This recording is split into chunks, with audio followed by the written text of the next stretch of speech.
Today we have Ann House in the house, and we're going to talk about her musical journey, get some insights into what that journey has been like, and if we're lucky, she'll serenade us with a song or two.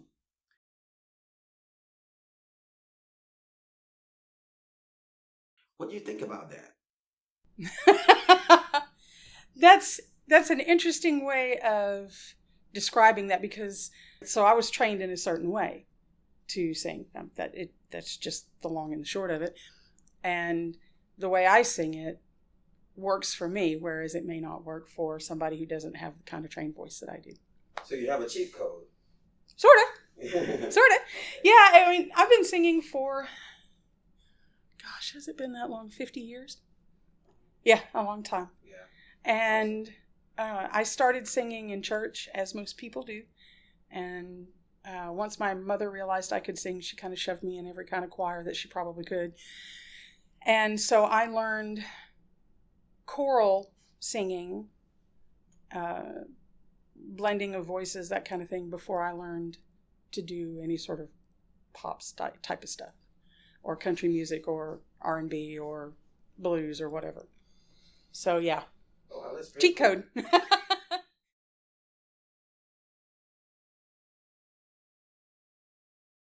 I want to dance with somebody. I want to feel the heat with somebody. Yeah, I want to dance with somebody. With somebody who loves me. Cool.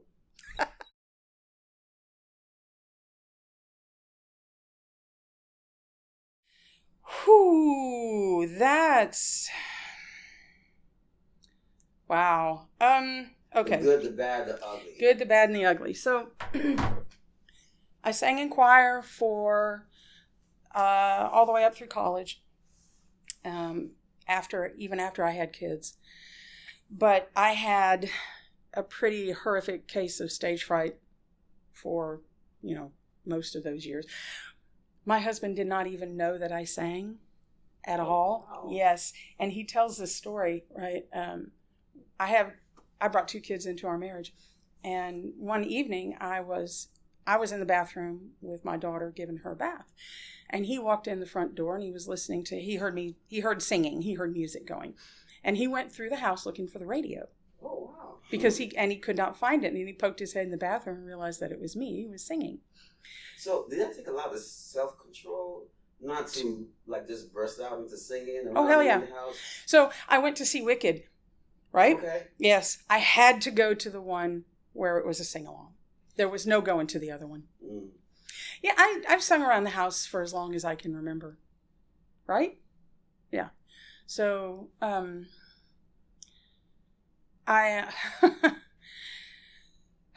a member. What was his reaction when he realized that? I don't think he was upset. He mentioned it a couple of times. Both of us do medieval reenactment. Oh, cool. Yeah, it's a group called the Society for Creative Anachronism, and you essentially create a persona, a character that you play, and my persona is a bard who sings. Bards were the medieval equivalent of the newspaper. Yeah, the medieval equivalent. They would travel from place to place with news, and because music is a mnemonic, it makes it easier to remember things. You take it with you, and you use music to help, pass on what's going on in other places.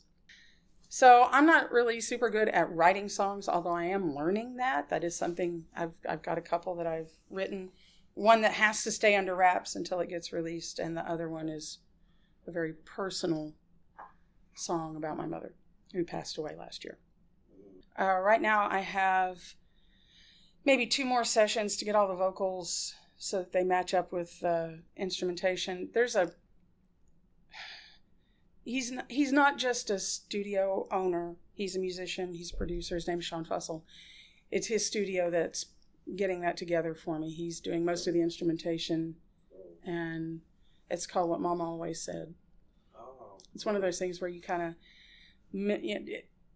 when you get to be my age, you realize very quickly that neither of your parents, you're not going to their parents are not going to outlive you. Yeah. And it's really hard when the last one goes.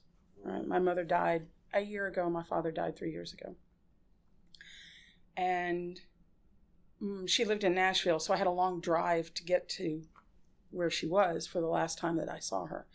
And the song came out.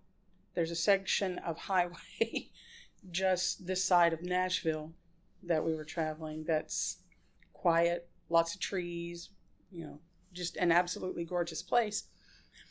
But we were going through it at like 8 o'clock in the morning, and everybody else in the van was asleep. So I was thinking about, missing my mom and how I would put that in song, and I came up with that song.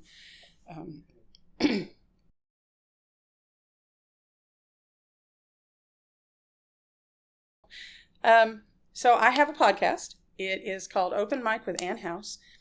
And I when I first started this path on singing individually as opposed to singing collectively in a choir, I needed to find out information. And it turns out that the city I live in, Denison, Texas, is a music-friendly community, which is a state designation. And we were one of the first 20 in the state to get it. So kind of like Austin. Actually, we got it before Austin did. Oh, okay. Yep. Austin just recently did theirs. We've had ours for 5 or 6 years now. When you say kind of like Austin, I would have to say yes. We have no less than 3 studios right there within Sherman and Denison. And there's one in Blue Ridge. There's 2 in Denison, 1 in Sherman. That's Sean's. 2 in Denison. Split Window, which is where I produced my podcast. Radio Vision, which is just down the way. I mean, the place is full of very, very talented musicians. And I figured out that the best way to get information from them about how to do something or why do something or what their experience was like so I could compare it to what I was experiencing was to actually put them on camera. And so I said, okay, let's do that. So right at the time I made that decision, Split Window opened up a podcast studio in their downstairs area. So I said, okay, well, tell me what it's going to cost. And I weighed it and I said, okay, fine, we're going to do this. After I got in there for, I think I was up to episodes, I want to say 6, I lost my job. I worked for a very large company. They did they laid off a third of the help desk, which is what I do. I do technical support in preparation for moving the whole desk overseas, right? I didn't find that out till a year later. But what that allowed me was some flexibility in doing some of these things. So I created a weekly podcast, video podcast, with, we did a finale in January of 2024. We did a women's only production in March or April of 2024. And we did a Christmas special in 2023. So there's a lot of video out there of me. And both the production company at Split Window and my husband kind of thought that maybe the podcast had run its course a little bit. So we were kind of switching up a little bit to try and see if we can't get a YouTube short type of thing. It'll go for about 15 minutes, maybe, because that seems to be the average attention span these days. Talking about people's groups' experiences in the music industry. Because not everybody has really good ones. You have to go absolutely viral in this day and age.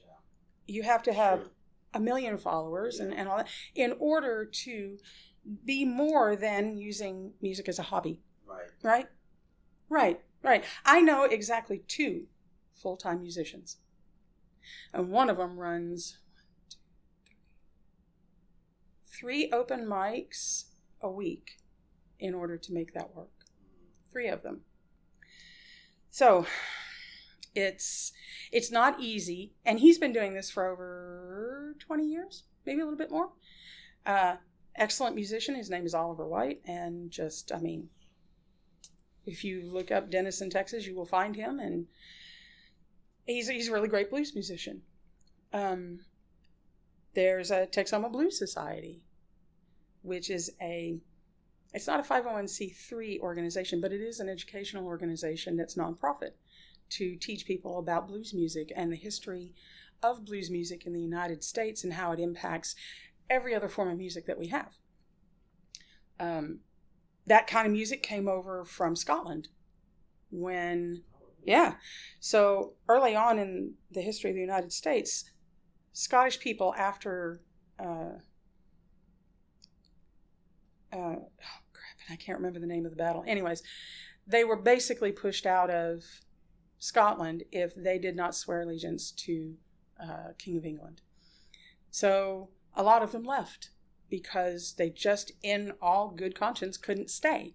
So they came to the shores of the Americas, where they, sadly, involved themselves in slavery.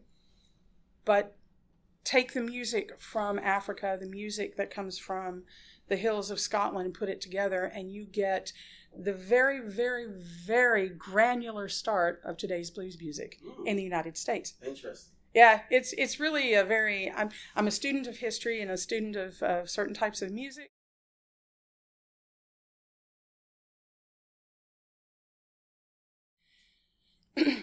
Oh, the shine of 1,000 spotlights, all the stars we steal from the night sky will never be enough, never be enough. Towers of gold are still too little. These hands could hold the world, but it'll never be enough, never be enough.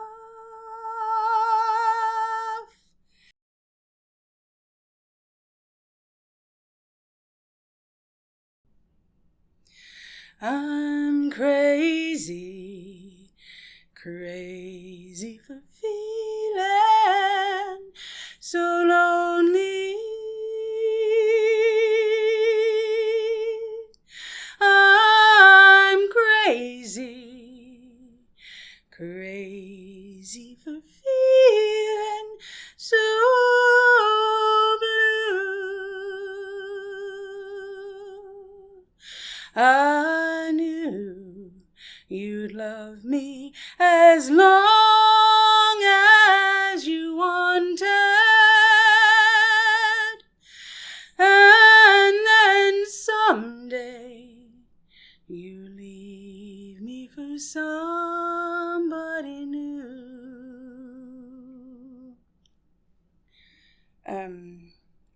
Jolene, Jolene, Jolene, Jolene, I'm begging of you, please don't take my man. I have a cover of Angel. More of Jolene. Jolene, Jolene, Jolene, Jolene, please don't take him even though you can. Your beauty is beyond compare, with flaming locks of auburn hair, ivory skin and eyes of emerald green. Your smile is like a breath of spring, your voice is soft like summer rain, and I cannot compete with you, Jolene. He talks about you in his sleep, there's nothing I can do to keep from crying when he calls your name, Jolene. I could easily understand how you could easily take my man, but you don't know what he means to me, Jolene. Nice. I have a cover of Angel from Montgomery. Okay. Montgomery out on all the platforms. So, social media, if you look, you can find me on two places. There's Anne House, that is ANNEHOUSE, 2 words, on Facebook.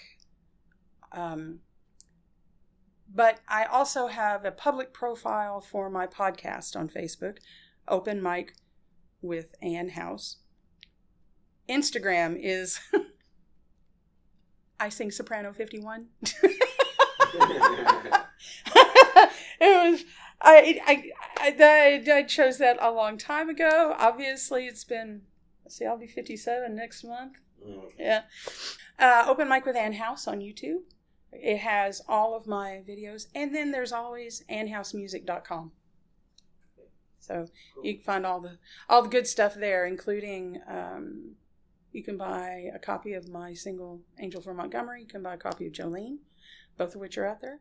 Amazing grace, how sweet the sound that saved a wretch like me. I once was lost, but now I am found, was blind, but now I see.